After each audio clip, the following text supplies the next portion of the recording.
Good morning, everybody. We are beginning today with the Srimad Devi Bhagavatam, Book 5, Chapter 11. Vyasa said, "The Raja Mahishasura, maddened with pride, heard the messenger's words, informing him of the Devi's extremely negative response to his proposal of marriage, and called the aged and experienced ministers, and said thus, 'O ministers, what am I to do now? Better judge you all well, and speak out definitely to me. Is it that this Devi has been created by the Devas, like the Maya of Sambarasura, and thus has appeared before us?'" That may sound like a fairly close guess to what's really happening, but he's wrong. Saying like the Maya of Sambarasura would mean that she is an illusion that the Devas have created to try to trick him in some way. You are all dexterous and know where to apply the four means of success, samadana, bheda, danda. And therefore you would better tell me which of the above four, conciliation, gift or bribery, sowing dissensions, and war, I am to adopt now. The ministers said, "O Raja, one should always speak true and at the same time pleasant. The wise ones should then select only those which are beneficial and apply them.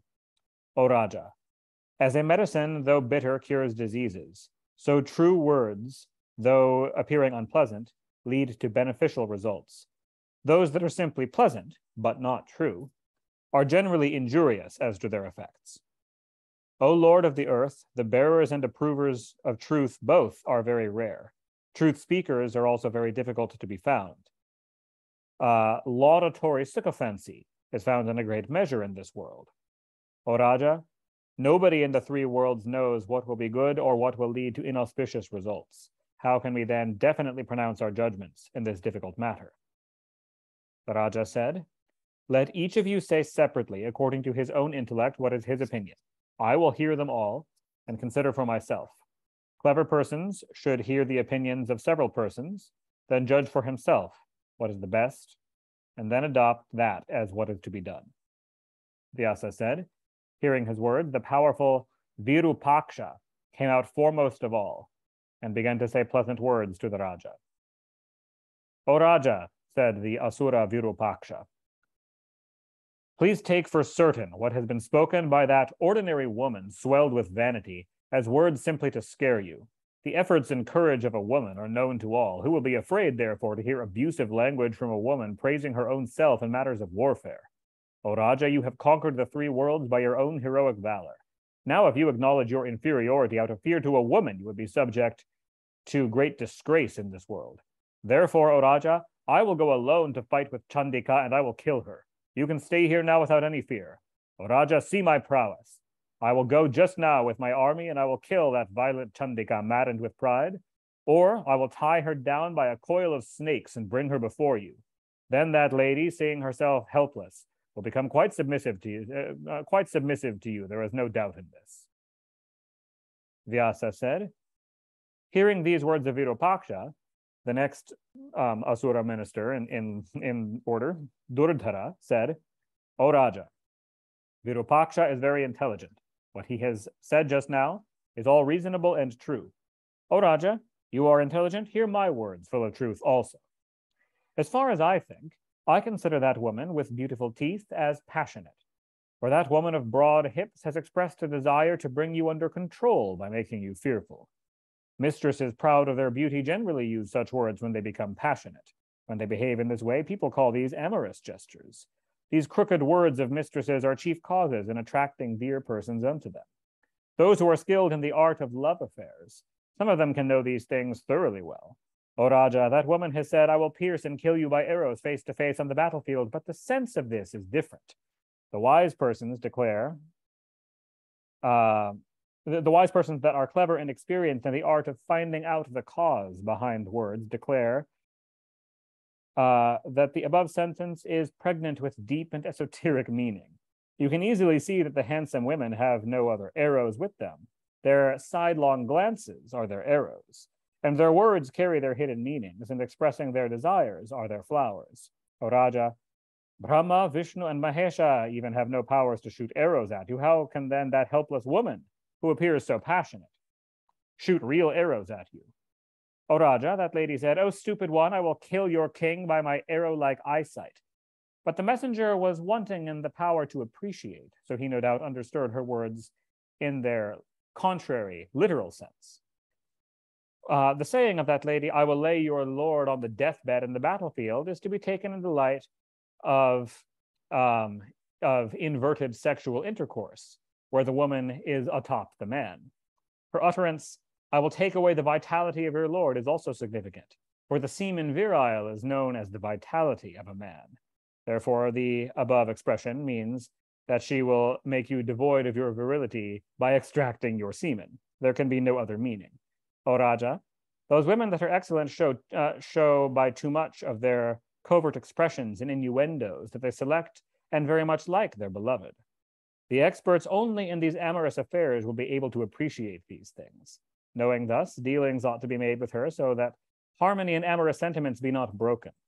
O Raja, Sama and Dana, conciliation and gifts, are the two means to be adopted now, and no other way. By these two, that lady, whether she be proud or angry, is sure to be brought under your control. I will go now and bring her before you by such sweet words. O Raja, what is the use of my talking too much?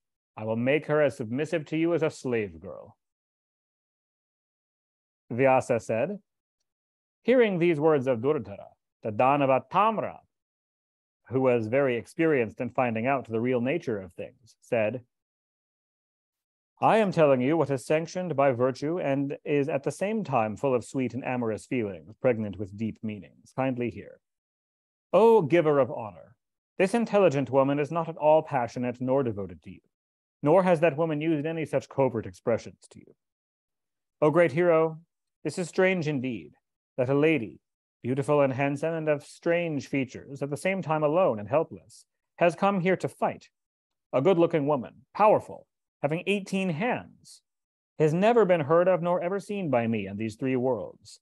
She is holding in each of her hands powerful weapons. O Raja, all these seem to be the contrary actions of time. O Raja, I saw ominous dreams during the night, and I conclude, therefore, that great dangers are over our heads. Early in the morning twilight this morning, I saw in my dream that a woman wearing a black raiment was weeping in the inner courtyard. That some inauspicious events are forthcoming can be easily judged from the above. O Raja, the birds were screaming hoarsely in every house, and various calamitous events were seen in various houses. At this time, that woman, firmly resolved, was challenging you to fight. It therefore seems to me that there is something very serious in this matter. O Lord, this woman is neither human, nor a Gandharvi, nor the wife of any Asura. Only to cause delusion to us, she, this wondrous Maya, has been created by the Devas. O Raja, in no case is weakness to be resorted to. It is wise by all means to fight as best as possible. What is inevitable will come to pass. This is my opinion. No one is able to unriddle the doings of the Devas, whether they would be auspicious or inauspicious. Therefore, intelligent ones should weigh the pros and cons carefully and remain patient and steady. O Raja, life or death is at the hands of destiny. Nobody, therefore, can do otherwise. Hearing this, Mahishasura said, O highly fortunate Tamra, better then stand for battle, fully resolved, and go to that lady, beautiful, and conquer her according to the rules of justice, and bring her before me. In case she does not come under your control in the fight, kill her. But if she comes round, then show her honor and do not kill her if she surrenders. O all-knowing one, you are a great hero and at the same time thoroughly conversant with Kama Shastra, the science of love. Therefore, conquer that fair one by any means you can. O valiant Tamra of mighty prowess, go with a mighty force and ponder over again and again and find out her intention. Is she prompted by passion, or by real feeling of enmity, or by any other motive? Try to find out whose Maya is this. Know all these beforehand, then find out the remedy. Next, fight with her according to your strength and prowess. Weakness should not be shown, nor is merciless behavior to be resorted to. You should behave with her according to the bent of her mind. In other words, use force. Do not submit or surrender or try to conciliate her. But if she surrenders, accept her surrender.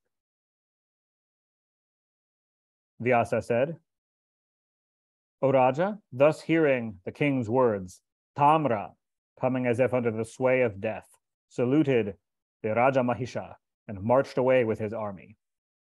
That wicked Danava Tamra, who on his way to the Devi began to see all the fearful and inauspicious signs indicative of death, became surprised and was caught with fear.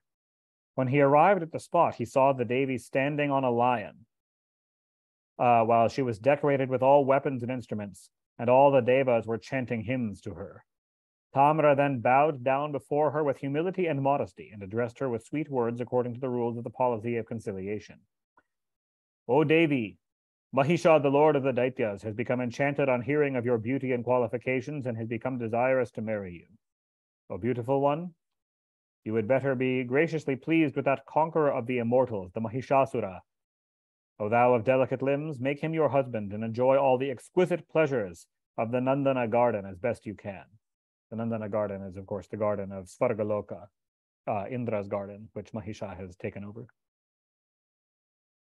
The end and aim of attaining this human form, beautiful in every respect and the abode of bliss, is to enjoy in every way all the pleasures of existence and to avoid the sources of all troubles. This is the rule. O thou of beautiful thighs like those of a young elephant, your soft and delicate lotus-like hands are fit to play only with nice balls of flowers. Why then are you holding in your hands all these weapons and arrows?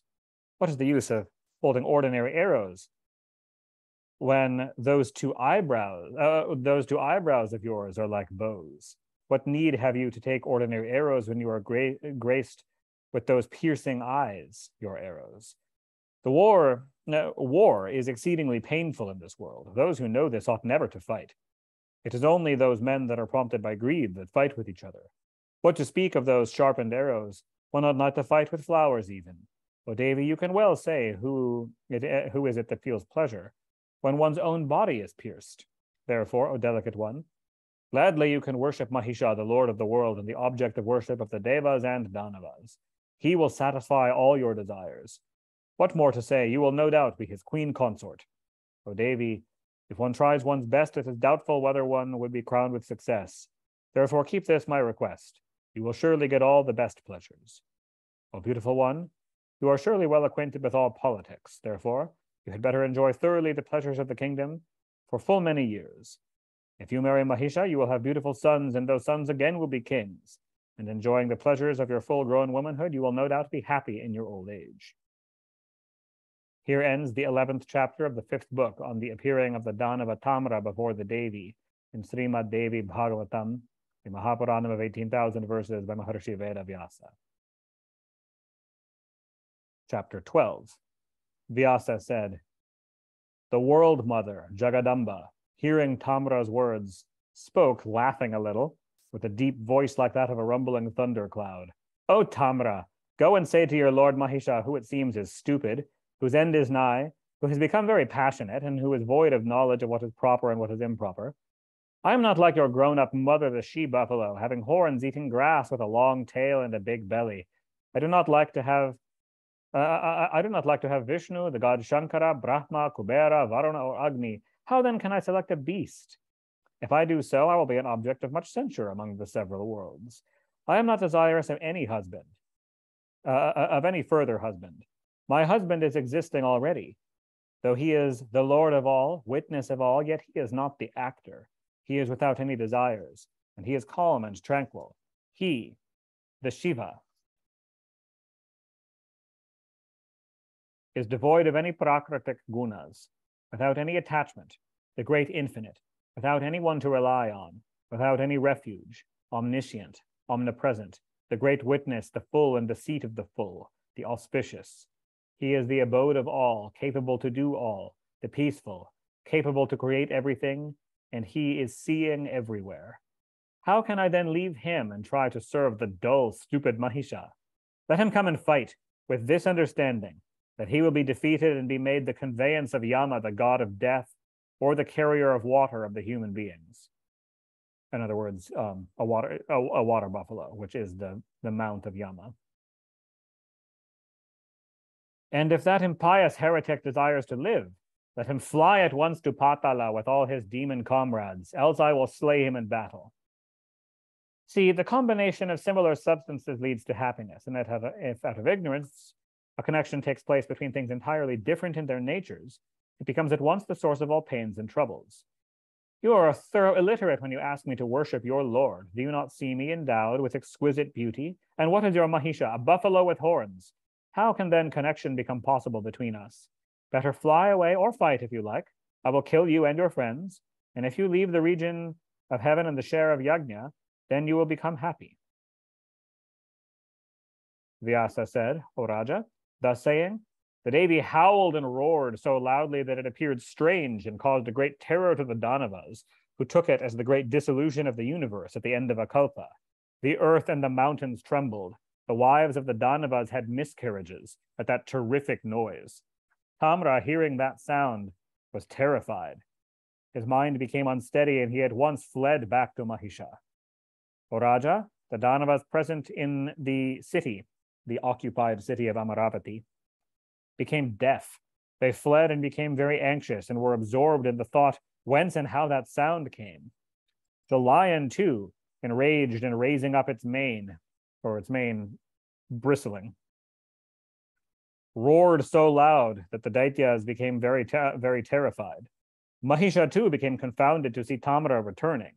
He then held, without bringing the Devi with him, captured or dead, as he had ordered him to. He then held a council with his ministers what ought to be done next. Mahishasura said, O best of the Danavas, shall we now take shelter within the forts, or shall we go out and fight, or will it be favorable to us if we retreat? You all are intelligent and versed in all the Shastras and unconquerable by your foes. Therefore ought you all to consult over the matter in utmost privacy for our success at the present moment. In utmost privacy, meaning he doesn't want the mass of common asuras to hear him contemplating retreat.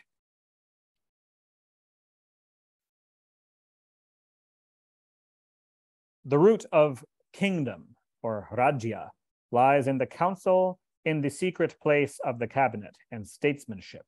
If this council be kept well preserved in secrecy, then that kingdom is also kept entire. Therefore, it is highly incumbent that the plan be kept in strictest confidence amongst the good and virtuous ministers. If the plan be out, then destruction comes, both to the king and his kingdom. Hence, the plan must be kept secret by those wanting glory, lest it be taken advantage of and rendered ineffective by other persons. O ministers, now declare, taking due consideration of time and place, after duly discussing and ascertaining what is the best course to adopt, what would be beneficial and full of reason and intelligence. Find out the cause why this powerful woman created by the Devas has come here alone and helpless. That woman is challenging us to fight. What more wonder can there be than this? Who can say in the three worlds what the result will be, whether it will be good or otherwise? Victory comes not to many persons, nor defeat comes to a single individual. Therefore, victory or defeat lies at the hands of luck and destiny. Those who plead for place, policy, statesmanship, they say, what is fate? Is there anyone who has seen fate? No one has seen its appearance. It may be argued that there may exist such a thing as fate, to which it might be replied, what proofs are there for such an existence? Thus, the weak persons alone hold it out as their only hope. Nowhere are seen energetic persons who can fulfill their ends by their own efforts, by those who enroll themselves under fate. Therefore, effort, energy, these are the words of the heroes, and fate is the word of the cowards. We should all consider today these subjects fully and intelligently, and then decide, what are we to do? Vyasa said, thus hearing the Raja, the famous Vedalaksha, with folded hands spoke thus. Incidentally, Vedalaksha Sura, the name Vedalaksha means cat's eyes, one who has eyes like a cat. He said, O Raja, first it should be definitely ascertained whose wife is she, this woman possessing large eyes. Whence and for what purpose has she come here? Next, what ought to be done should be decided. It seems to me that the Devas, knowing that your death can only ensue from the hands of a woman, have created very carefully this lotus-eyed woman out of their own essences. He's getting closer than the rest of them have. And they are lying in wait, unknown to anybody in the celestial space, with a desire to see the battle, but really to fight with you. In due time, they will undoubtedly help this woman. When the war will ensue, Vishnu and the other devas will put this woman in front and slay us all, whereas this Devi will slay you. This is their earnest desire. O Raja, I have come to know this beforehand. So in other words, I have foreseen this, but what will be the actual result, I cannot say. I cannot say also whether it is advisable for you to fight now. Therefore, it would be better if you consider yourself well on this matter of the devas, and do accordingly. Our duty, the duty of your servants, lies in this, that we should sacrifice at any moment our lives for the preservation of your prestige, and to enjoy with you whenever you are enjoying. But, O Raja, it is extremely advisable to ponder over this very carefully when we see that this woman, though alone, is challenging us to fight, when we are armed with powerful soldiers. Durmukha said, so another asura in the council said, O Raja, I know for certain that we will not get victory in this battle. Still, we ought not to show our backs, for that would lead us to sheer disgrace. Even in our encounter with Indra and other devas, we did nothing hateful and blamable. And how can any of us fly away when we come face to face with a helpless woman? Therefore, fight we must. That is certain. Let whatever happen. What is inevitable must come to pass. Thus considered, what need we care for the result? If we die in the battle, we will get name and fame. If we be victorious, we will get happiness. Thus thinking of both these cases, we must fight today. Death is inevitable when our longevity expires regardless. Our prestige will suffer if we run away. Therefore, we ought not to spend our time uselessly and thus expressing our vain regret for life or for death. Vyasa said, O Raja, hearing thus the words of Durmukha, Vaskala, an eloquent speaker, thus spoke to the Raja with clasped hands and his head bowed down. O Raja, you need not think thus in agony over this unpleasant affair. Alone I will kill that Chandika of unsteady eyes. O best of Rajas, to be always prompt and energetic indicates that one is steady in one's heroic valor. To consider one's enemy as dreadful is contrary to the above. So we ought now to take recourse to heroic valor. O Raja, therefore I will discard fear altogether and fight it out valiantly. I will no doubt send Chandika in the battlefield to the abode of death. I fear not Yama, nor Indra, nor Kubera, nor Vayu, nor Agni, nor Vishnu, nor Shankara, nor Soma, nor Chandra. I do not fear any of them. What fear can I then entertain of that vain, arrogant woman who has none to support her? I will kill her with these arrows sharpened on stones. You can see today the prowess of my arms and enjoy peace. You will not have to go to the battle to fight with her. Vyasa said, O Raja, Vaskala, having said thus to the Lord Mahisha in a haughty spirit, Durdhara bowed down and spoke again. O Lord of the earth, let the purpose be whatsoever with which the beautiful Devi with 18 hands, the creation of the Devas, may come hither, I will vanquish her. O Raja, I think it is simply to terrify you as that the Suras have thus created this Maya woman. Therefore, forsake your delusion by knowing this merely as a scare tactic. O Raja, such is the statesmanship. Now hear about the workings of the ministers. Ministers in this world are of three kinds, Sattvic, Rajasic, and Tamasic. Those ministers in whom the Sattva guna is predominant perform their master's duties according to their own strength. The Sattvic mantris, or ministers, are well versed in their mantra shastras, virtuous and one-pointed in their thoughts. They never do any injury to their rajas, and they fulfill their own purposes. Rajasic mantris are of different sorts. They are always after their own interests. At times, whenever they like, they do the state duties. So he's saying that the difference here is Sattvic ministers fulfill their own interests, but never at any detriment to their Raja. Rajasic ministers only fulfill their own interests, and whenever it is in keeping with their interests, to that extent only do they do the duties of the state. The Tamasic mantris always look after their own interests out of their greedy nature. They serve their ends even by ruining the regal interests. It is the Tamasic mantris that are influenced by bribes from the enemies, become separated at their hearts from their own masters, and give out secrets to the enemies while staying in their homes. They always advise alienation policy, like the sword ensheathed in a scabbard. In other words, they always advise bheda, never danda. They're cowardly and work through sowing dissension only. Never do they have the courage to fight.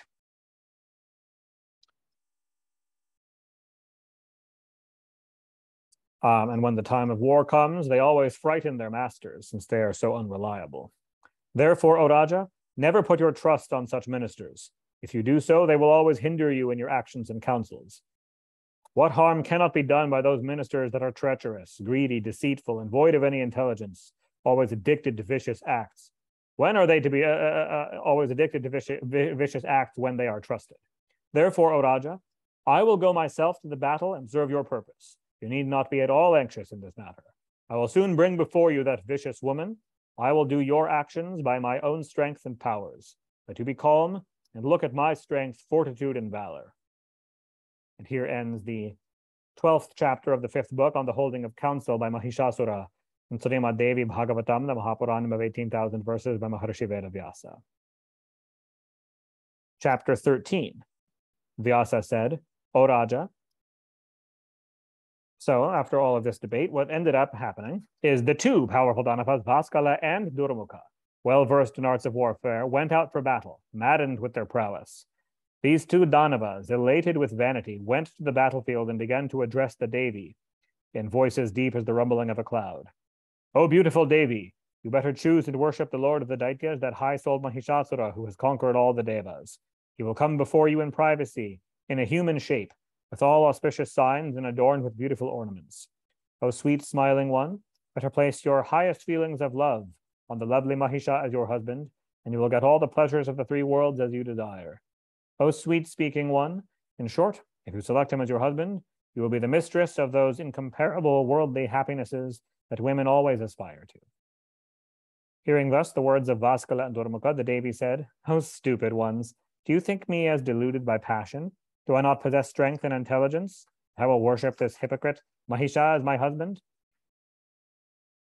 The ladies of a high family select those persons that are equal in rank as far as family and distinctions, qualifications, and propriety of conduct are concerned, or those who are superior in beauty, cleverness, intelligence, and other qualifications. How can a Devi becoming passionate worship the worst of all beasts, the beast Mahisha?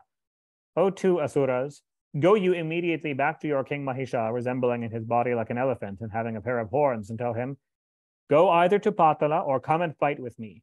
The Lord of the Devas will no doubt be happy if the war ensues. O stupid ones, my advent here cannot go in vain.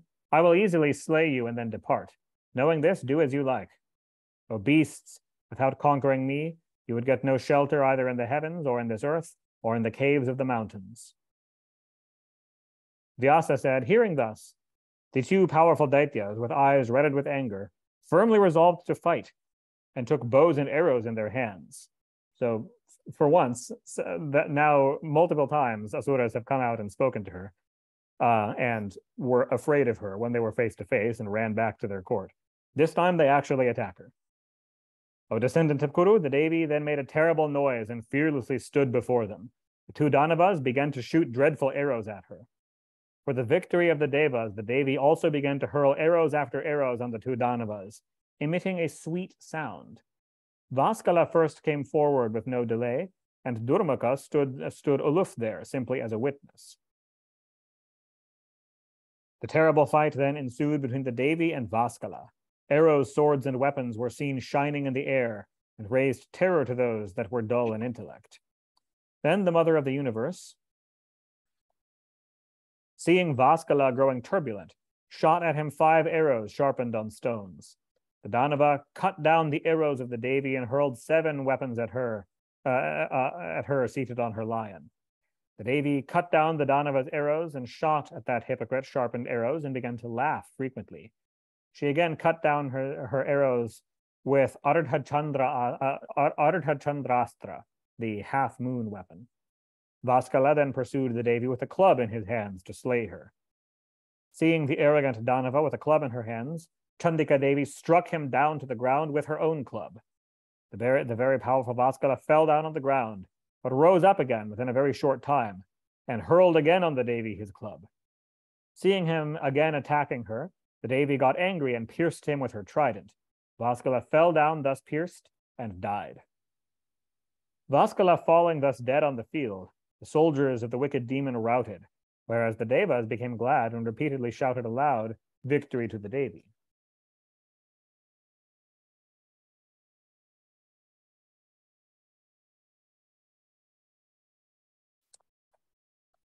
On this Daitya being slain, Durmukha came forward on the battlefield, filled with anger and accompanied by a stronger army. Mounted on a chariot, shielded all over his body with a coat of armor,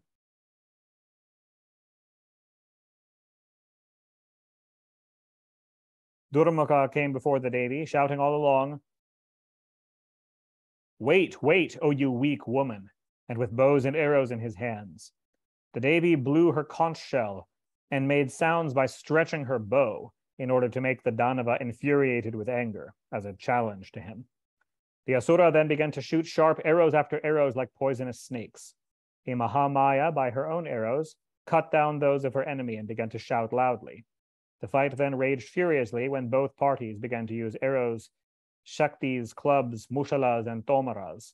Blood began to flow in the battlefield in torrents like rivers, and on the banks of that river of blood were seen the severed heads of the dead bodies, which looked like so many hollow shells of gourds, as if kept there by the attendant of the god of death for their swimming purposes. The battlefield then became very dreadful and impassable. At some places, dead bodies were lying, wolves were feeding on their flesh. At other places were seen jackals, dogs, herons, crows, vultures, eagles, and other voracious birds and beasts, and iron-tipped among the iron-tipped arrows, as the beasts were eating the dead bodies of those wicked demons. The air began to emit an offensive smell because of its contact with these corpses, and there were heard the heart-rending sounds of various carnivorous birds and animals. Then the wicked Durmukha began, as if inspired by the god of death, to address the Devi angrily and arrogantly, with his right hand raised up before her. "Your brain has become perverted. Fly away now, or I will send you unto death. Or you better accept the proud Mahisha, the lord of the Daityas, as your husband." The Devi said, "O villain, I see your death at hand this very day. Therefore you are deluded and raving like a madman. I will kill you today like Vaskala. O stupid one, you had better fly away. Or if you prefer death, then stay. I will slay you first, then the dull Mahisha, son of a she-buffalo." Hearing thus, Durmukha, as if prompted by death, hurled dreadful arrows on the Devi. Instantly the Devi cut down all his arrows, and infuriated, pierced the Danava with her sharpened arrows, as Indra pierced Vritrasura in ancient times. The fight then turned out very dreadful. O Raja, weak persons become very afraid, and strong ones become very excited in such moments. Instantly, the Devi cut the Asura's bow and broke his chariot by 5 of her arrows. On seeing his chariot broken, the powerful Durmukha attacked the Devi on foot with his club, very hard to overcome. He knocked at the head of the lion with that club with great force, but the powerful lion did not become unsteady, though it was hit very hard. Seeing the demon thus standing before her, the goddess Ambika cut off his head with her sharpened axe. On his head being thus severed, Durmukha fell down dead on the field. The band of immortals then loudly shouted, "Victory to the Devi." When Durmukha was slain, the immortals from the celestial space began to chant praises and hymns to the Devi, showered down flowers on her head, and gave shouts of victory to the Devi. The rishis, siddhas, gandharvas, vidyadharas, and kinnaras all became very glad to see the demon dead on the field. Here ends the 13th chapter of the 5th book on the killing of Vaskala and Durmukha in Srimad Devi Bhagavatam, the Mahapuranam of 18,000 verses by Maharshi Vedavyasa. Chapter 14. Vyasa said, hearing the news of the death of Durmukha, Mahishasura became blind with anger and began to utter repeatedly to the Danavas, "What is this? What is this? Alas, that delicate woman has slain in battle the 2 heroes Durmukha and Vaskala. Lo, now look at the wonderful workings of the Deva. It is the acts, virtuous or otherwise, that make men dependent, and powerful time awards pleasure or pain accordingly. These 2 powerful demons are killed. What are we to do hereafter? You all judge and say what is reasonable at this critical juncture." Vyasa said, when the powerful Mahisha said thus, his general Chikshura The great warrior spoke as follows. O Raja, why are you so anxious over taking away the life of a delicate woman? I will kill her. Thus saying, he departed for battle, mounted on his chariot and accompanied by his own army. It seems evident why the general Chikshura didn't speak up earlier. He seems to be a asura of few words. The powerful Tamra accompanied him as his attendant. The sky and all the quarters became filled with the clamor of their vast army. The auspicious Devi Bhagavati saw them before her, and she made an extraordinarily wonderful sound from her conch shell, with her bowstring and by the ringing of her great bell. The asuras heard that and trembled and fled, speaking amongst each other, "What is this?" So there's a bit more significance to that meets the eye. It is an ancient custom in Sanatana Dharma that the ringing of bells is disruptive to asuras. This sound of ringing metal and the ringing of a bell in particular, this is actually a traditional reason for one of multiple traditional reasons for temple bells and for bells to be hung at entranceways. Traditionally, it wards off many negative spirits, including asuras,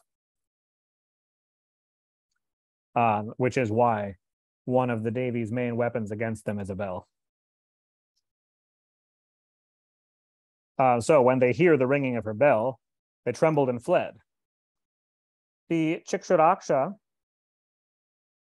their general, seeing them turning their backs, told them very angrily, "O Danavas, what fear has now overcome you? I will slay today this vain woman in the battle with my arrows. So quit your fear and remain steady in battle." Thus saying, the Danava chieftain Chikshura came fearlessly before the Devi, with bows and arrows in his hands, and accompanied by his army, angrily spoke thus: "O thou of large and broad eyes, why are you roaring to terrify the weak? O soft-limbed one, I have heard all about your deeds, but I am not a bit afraid of you. O one of beautiful eyes, it is a matter of disgrace, rather sin, to kill a woman. Knowing this, my heart wants to pass over this act. O beautiful one." So pass over this act as in find a way not to kill you. O beautiful one, women fight with their sidelong glances and amorous gestures. I've never heard of a woman like you coming to fight with arms and weapons.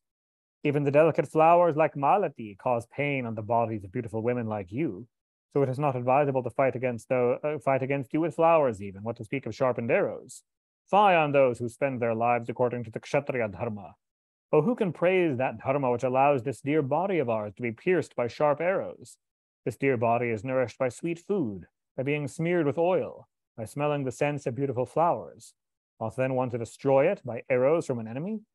Men get their bodies pierced by arrows and then become rich.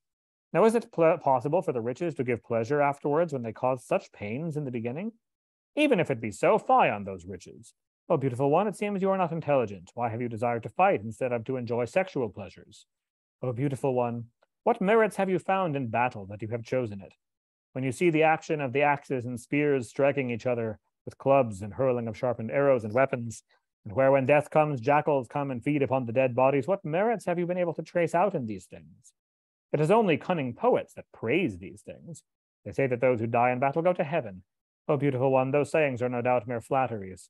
Therefore, O excellent one, go away anywhere else you like, or accept this King Mahisha, the tormentor of the Devas, as your husband." Vyasa said, "O Raja, the Danava Chikshura speaking thus, the Divine Mother addressed him.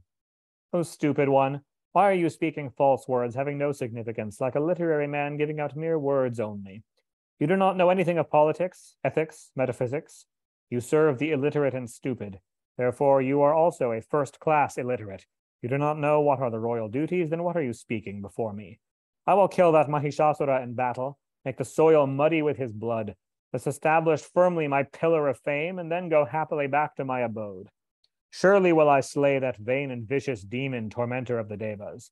Better fight steadily, O stupid one, or better go to Patala with all the Danavas if you and Mahisha desire to live any longer.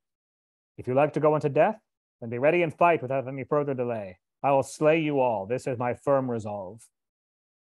Vyasa said, O Raja, hearing the Devi's words, the Danava, proud of his own strength, instantly began to hurl on her showers of arrows, as if a shower of rain burst upon her. The Devi cut down those arrows into pieces by her own sharp arrows, and shot at him dreadful arrows like poisonous snakes. Then their fight became astounding to the observers. The Divine Mother then struck him with her club, so much that he fell down from his chariot. That vicious demon, thus struck by the club, remained senseless beside his chariot for 2 muhurtas, or about an hour and a half. He lay there on the ground, fixed like a mountain. Tamra, the tormentor of the foes, seeing him thus, could not remain steady and came forward to fight with Chandika. The Devi, seeing him, laughed and said, "O Danava, come, come. I will instantly send you unto death. Or what is the use of your coming? You are so weak that you can already be called lifeless. What is that stupid Mahisha doing now? Is he thinking out some way to save his life? You are all too weak. There is no use in killing you.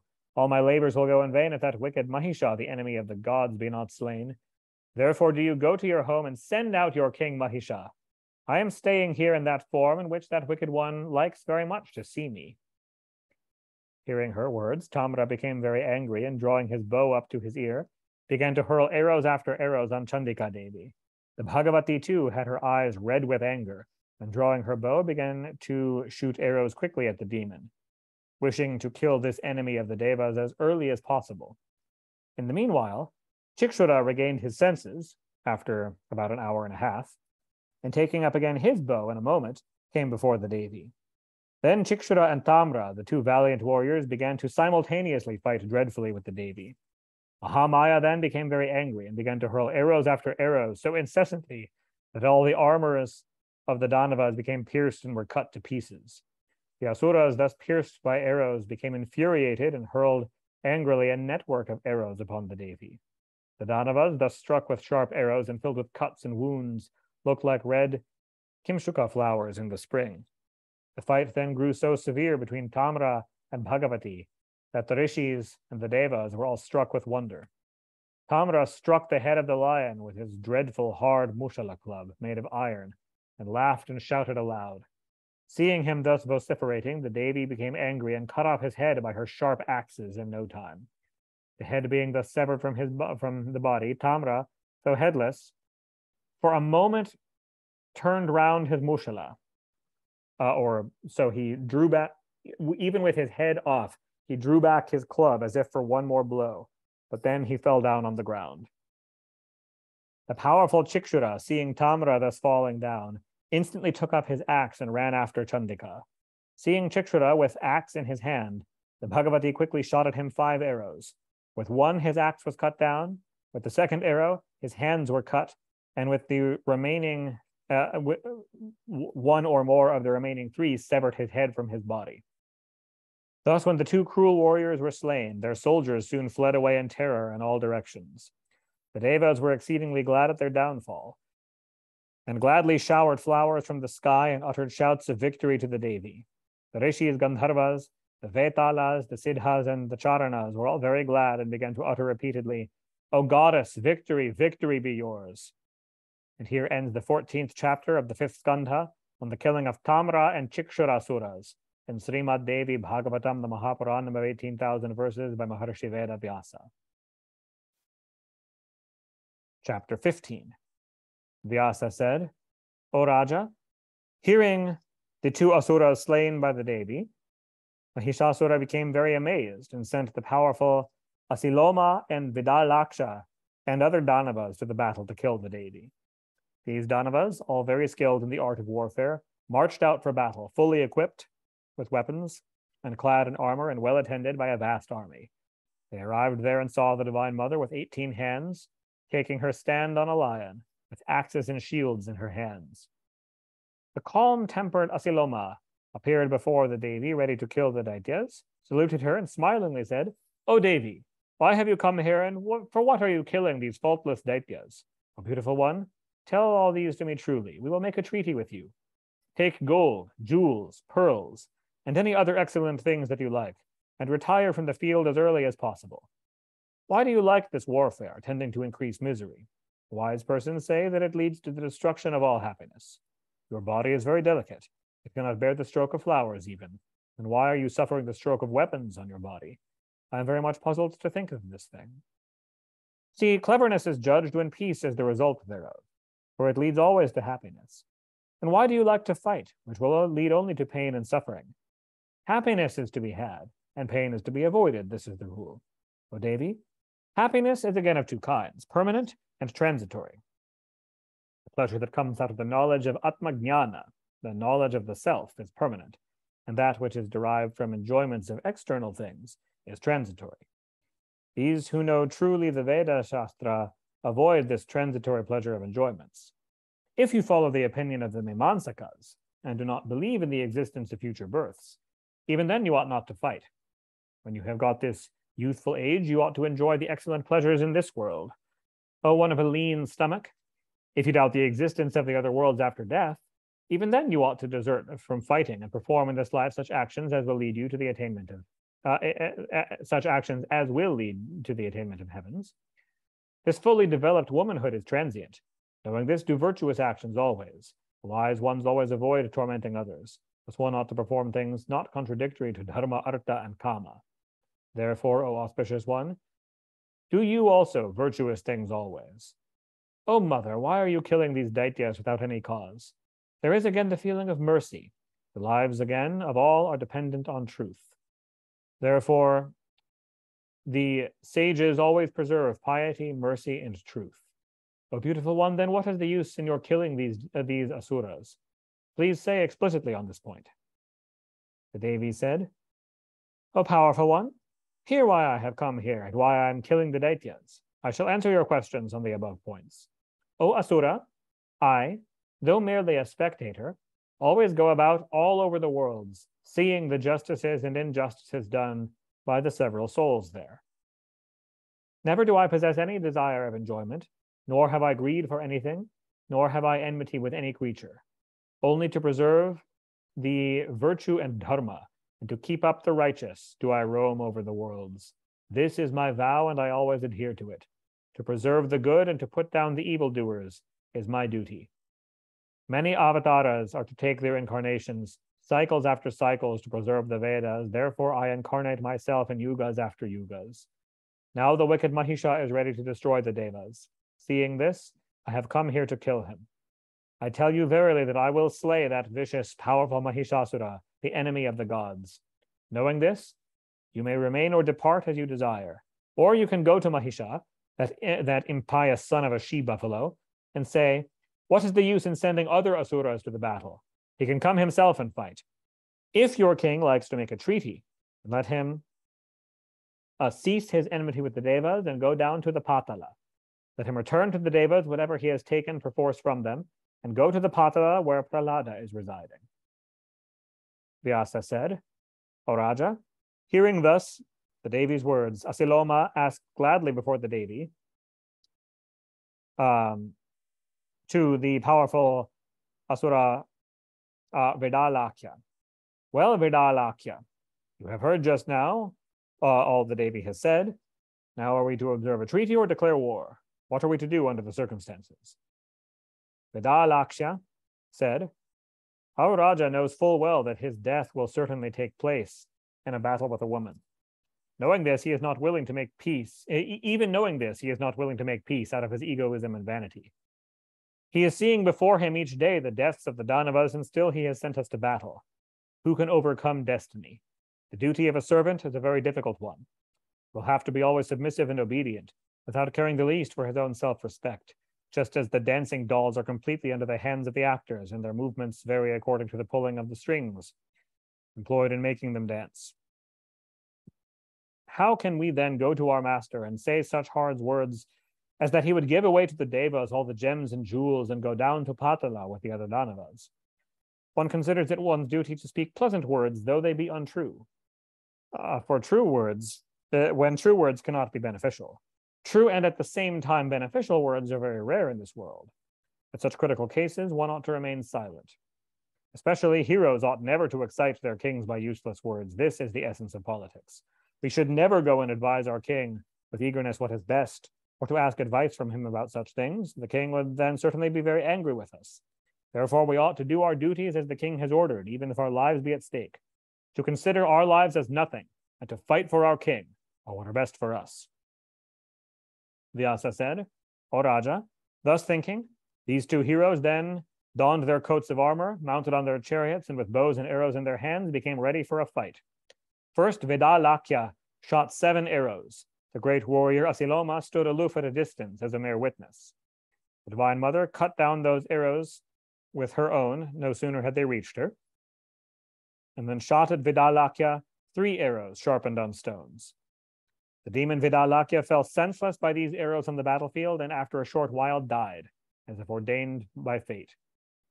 Seeing Vedalakya thus dead, so it varyingly refers to him as Vedalakya or Vedalakshya. These are both his names. Asiloma took up his bows and arrows and came up for his turn to fight.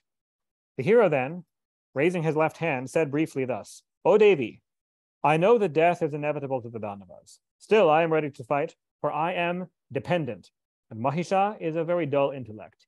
He cannot make any distinction between what is really good and what is merely pleasant. I will never speak before him unpleasant words, though they be beneficial. Rather, I will sacrifice my life on the battlefield than advise him anything, be it auspicious or inauspicious. The Danavas are being killed no sooner they are shot at by your arrows. Seeing this, I consider fate superior to all. Prowess does not lead to any success, fie on one's prowess.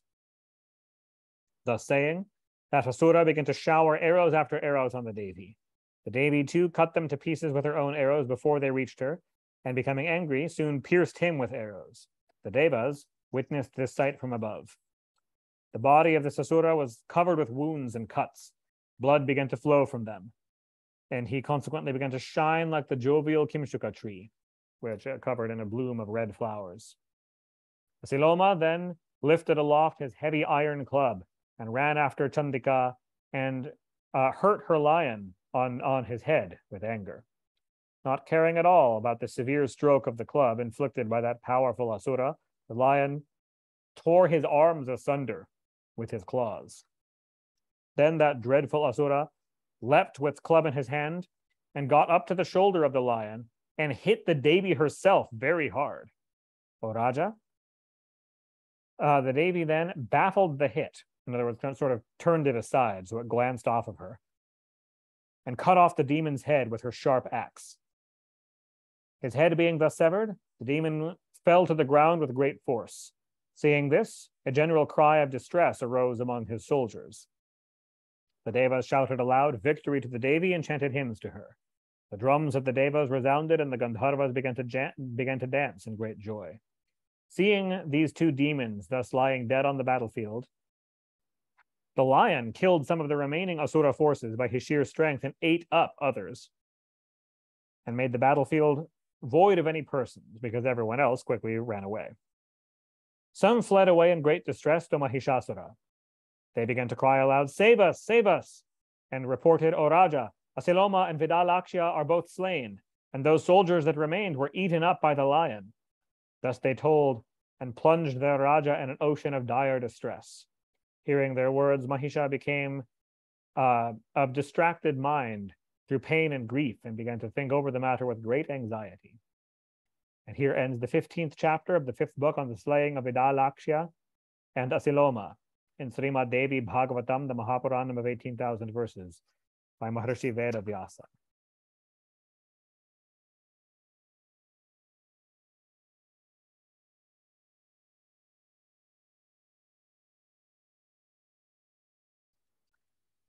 And I'm thinking that might be a good point to pause, because the next chapter is when Mahisha himself goes out to confront her.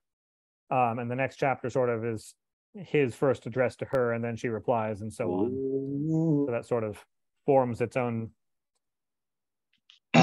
section to start with next time. Davlo, thank you, man.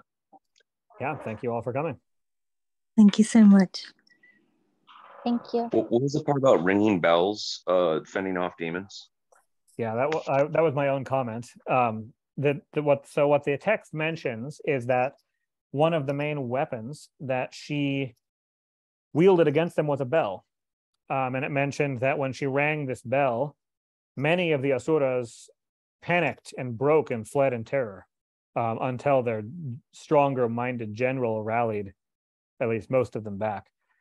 But it's not just arbitrary that one of the Devi's main weapons against asuras is a bell. It is an ancient tradition in Sanatana Dharma that the ringing of bells repels asuras, and not only asuras, but various other types of negative spirits as well. This is one of the reasons, it's not the only reason, but it is one of the reasons why every temple in South Asia has many bells. It is no exaggeration, not unusual for a temple to have thousands of bells. Some might have 10, but some have thousands. The wind will ring little bells. You ring a bell when you enter, you ring bells as you walk around the temple in circumambulation. Bells are rung in every puja, every arti. This is also to call, it's pleasing to devas. It calls and invokes devas, or is part of what does so. But also, it is an ancient tradition that that the sound of it will repel asuras for as far as the sound can be heard. And it's a property of asuras that they tend to be pained and thrown into mental confusion by the sound of ringing bells, and so that's why the Devi wields a bell against them as a weapon. Amazing. Yeah. I wonder if there's anything about the frequency of the bell or anything like that, or just a bell. There is, yeah, they do traditionally make them with certain frequencies. Okay. Tends to be sort of like a higher pitched vibration, and one that goes on for a long time is favored. Also, traditionally, it matters perhaps even more than the frequency of the bell is the specific metals that it's made of. Mm-hmm. There's texts on in fact, so specific to the purpose is it that it's called bell metal. It's a certain alloy. There's recipes for it given in the Rasayana Shastras, or the texts of alchemy is how it's usually translated now, but in this case just metallurgy, the making of proper bell metal for this effect. It's an alloy of panchaloha, of 5 metals. Wow, thank you. Yeah, all right, thank you guys very much for coming. Thank you, Devi. Thank you. Thank you. Jai Ma. Jai Ma.